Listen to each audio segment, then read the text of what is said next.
دا خو لا یوه ویډیو ده او اته شلي ویډیو پسې نورې کوو خو په دې خبره دې زر تر زره کور وشي په دې خبره تاسو له سوچ او فکر او مرګ پکار دی چې زر تر زره د دې جنکو دپاره په دې علاقه باندې د کالجونو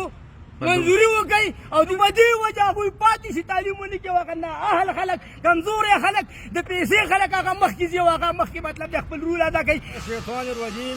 بسم الله الرحمن الرحیم. زما د علاقې شیخیل نورخیل دوشخیل څومره پښتانه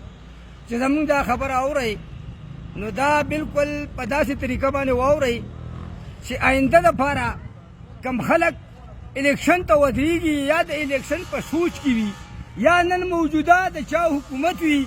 نو دا به ډېر بیمانه انسان وي چې هغه د دې قوم په کار باندې نظرثاني نه کوي. ولې ده چې کوم اوټ اخیستی دی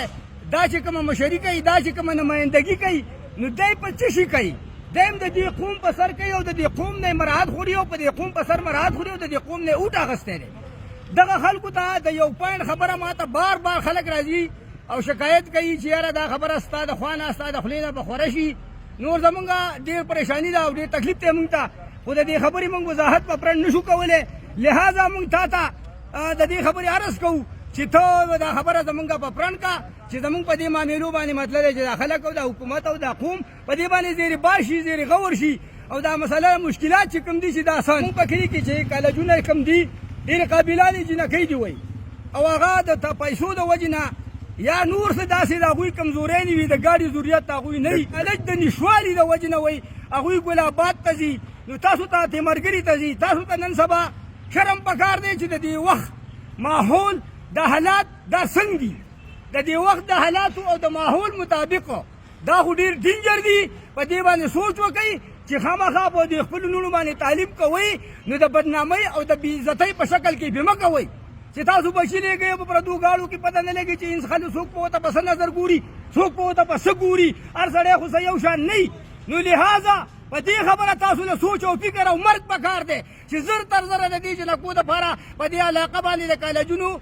منظوري وکړي او دوی ته کالجونه جوړ شي او دا په دې پردو ګاړو کې او په دې پردو ښې قابلې جنکۍ دي ښې تعلیم هغوی تعلیم یافته دي لیکن د هغوی د پلارانو د هغوی د خاندان وس نه کېږي د پیسو ورکولو نو په دې وجه هغوی پاتې شي تعلیم ونه کړي هغه نااهل خلک کمزوري خلک د پیسې خلک هغه مخکې ځي او هغه مخکې مطلب د خپل رول ادا کوي او دغه خلک چې د رول ادا کولو دي هغه شاته پاتې کېږي. تاسو به مهرباني وکړئ چې د دې علاقې څوک نمایندګان دي په موجوده وخت کې څوک مشري کوي نو موږ ته زر تر زره دا خو لا یوه ویډیو ده او اته شلي ویډیو پسې نورې کوو خو په دې خبره دې زر تر زره کور وشي او عملیات درامد تې پې وشي او زمونږ چې کومې خبرې موږ داسې پزول نه کوو او نه ځان مشهورو او نه سیاست کوو او نه څه شوق دی خو چې دې کوم ته دې ملک کې د خپل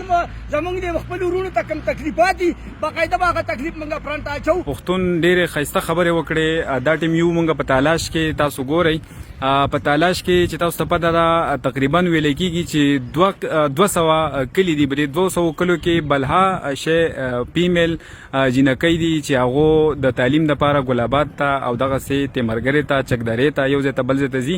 او ډېر 50% 60% خلک چې کوم دي هغه د غربت د وجې نه خپل ماشومان نشي لیږلی نو زمونږ هغې خلکو ته چې کوم واکداران دي هغو ته دا درخواست دی چې تاسو مهرباني وکړئ د تالاش د علاقې په سطح باندې تاسو د فیمیل لپاره یو کالج خامخا بندوبست وکړئ چې دې خلکو دا دیرینه مسله حل شي. جزاک الله.